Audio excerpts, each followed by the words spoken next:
रानी हमेशा अपने फोन से चिपकी रहती थी, लगातार सोशल मीडिया चेक करती थी और दोस्तों को टेक्स्ट करती थी। उसे कभी एहसास नहीं हुआ कि उसने अपने डिवाइस पर कितना समय बिताया, जब तक कि एक दिन उसकी सबसे अच्छी दोस्त मोहनी ने उसे बताया कि वह उससे कई हफ्तों से नजरअंदाज कर रही थी। सबसे पहले रानी ने मोहनी की चिंताओं को नजरअंदाज कर दिया, लेकिन जैसे जैसे समय बीतता गया उसने देखना शुरू कर दिया कि उसकी फोन की लत उसके रिश्तों और उसके जीवन को कितना प्रभावित कर रही थी। उसने फैसला किया कि अब समय आ गया है कि वह अपने लत से मुक्त हो जाएगी और अपने आसपास के लोगों के साथ अपने रिश्तों को फिर से मजबूत कर लेगी। उसने अपने स्क्रीन टाइम की सीमा निर्धारित करके अपने फोन यूज को ट्रैक करने के लिए एप्स का सहारा लिया। धीरे धीरे हर दिन अपने फोन पर बिताए जाने वाले समय को कम करना शुरू कर दिया। ये एक कठिन प्रक्रिया थी और रानी को हर बार जब चिंता या बोरियत महसूस होती तो वह फोन यूज करने को सोचती, लेकिन उसे इसके खिलाफ संघर्ष करना पड़ा। जैसे जैसे दिन बीतते गए रानी को अपने फोन के उपयोग पर अंकुश लगाने के निर्णय के पॉजिटिव इफेक्ट्स नजर आने लगे।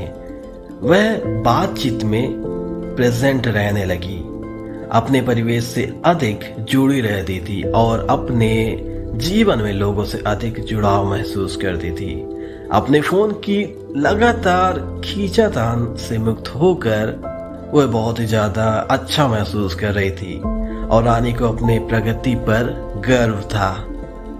हालांकि जैसे ही रानी को अपने लत पर काबू पाने की क्षमता पर भरोसा होने लगा, उसे अनएक्सपेक्टेड कॉन्सिक्वेंसेस का अनुभव होने लगा। एक शाम जब वह काम से घर आ रही थी, उसने देखा कि एक व्यक्ति उसका पीछा कर रहा है। सबसे पहले उसने इसे अपनी कल्पना समझकर नजरअंदाज कर दिया, लेकिन जैसे जैसे वह आगे बढ़ती जा रही थी वह आकृति भी और करीब आती जा रही थी। जैसे ही रानी को एहसास हुआ कि उसका पीछा किया जा रहा है, वह बहुत बुरी तरीके से डर गई।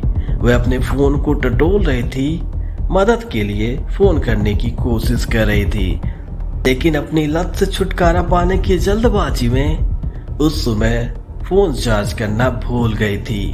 उसका दिल जोरों से धड़क रहा था जब वह अपने पीछा करने वाले को पीछे छोड़ देने की उम्मीद में एक अंधेरे गली की ओर मुड़ गई, लेकिन वह आकृति उसके करीब आते जा रही थी।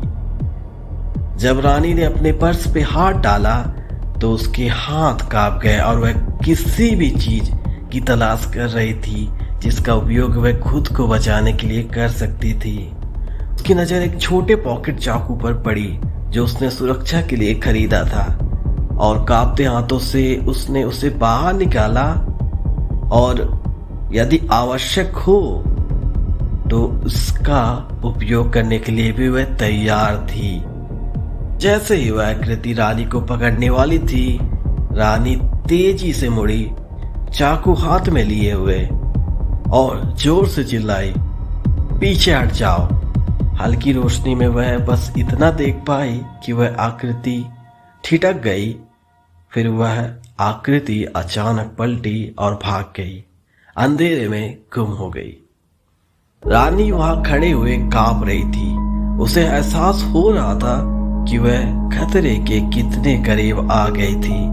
यह एक वेकअप कॉल था, अपने सराउंडिंग के प्रति जागरूक होने और किसी भी स्थिति के लिए तैयार रहने की इम्पोर्टेंस का यह एक स्पष्ट रिमाइंडर था। उसने अपने फोन को कभी भी बिना चार्ज किए नहीं छोड़ने की कसम खाई। कुछ स्थितियों में यह लाइफलाइन हो सकता है। जैसे ही वह घर पहुंची, रानी ने अपने फोन की लत की अनएक्सपेक्टेड परिणामों और इससे उसे मिले नए पर्सपेक्टिव पर विचार किया।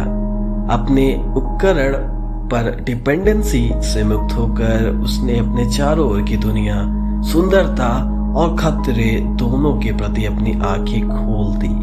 वह जानती थी कि उसकी लत पर काबू पाना एक निरंतर चलने वाली लड़ाई होगी, लेकिन उसने ठान लिया था कि वह इसे अब अपने जीवन पर हावी नहीं होने देगी।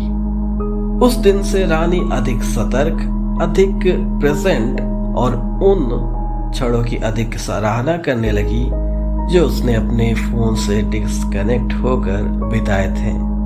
वह जानती थी कि उसकी लत से मुक्त होने की यात्रा चुनौतीपूर्ण होगी, लेकिन जागरूकता और दृढ़ संकल्प की एक नई भावना से लैस होकर वह अपने रास्ते में आने वाली किसी भी बाधा का सामना करने के लिए तैयार थी। और जब वह उस रात बिस्तर पर गई तो उसे यह जानकर बहुत शांति का एहसास हुआ कि वह अब अपने फोन की गुलाम नहीं है, बल्कि अपने भाग्य की स्वामी है।